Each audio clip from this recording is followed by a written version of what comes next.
G'day guys, how are we going? Well, the awning that you've got hanging off the side of your four drive, what is the zip on it like? Does it slide nice and easily, or is it a bit gummed up?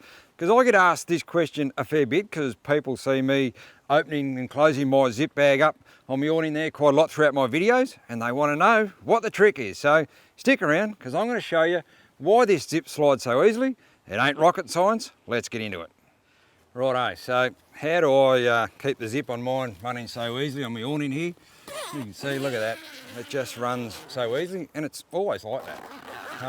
So what I do, when I come home from a trip, I always wash the patrol down, get the pressure washer out, get all the dirt and grime and everything off it, but I also run it through the teeth of the zip, run the pressure washer through there, just to get any build-up of dirt and grime from the trip you've been on, because that's what's going to make your zip eventually stick and be very hard to sort of open. It's just all that build-up of dirt and dust from the trips when you go away.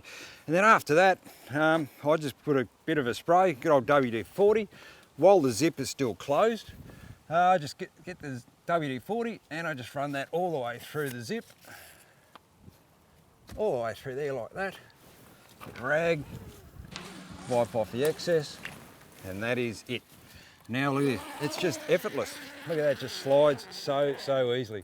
All the way back, no worries at all. So that's my hot tip for making the awning zip on the side of my full drive open and close so easily. Good old spray on it, and give it a wash too when you get home from your trips. What do you guys use? Now I've heard people, suggest that they use a cake of soap and they put run a cake of soap through the zip there just to make sure it slides nice and easily. I've never tried that technique, but I'd be pretty keen if you guys use that, and if you have, what do you reckon of it? Or do you do something similar with the spray that I use? Or what else other hot tips you got?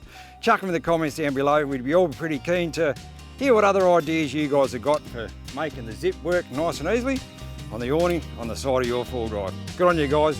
Thanks very much for watching, and catch you on the next one. Hooroo.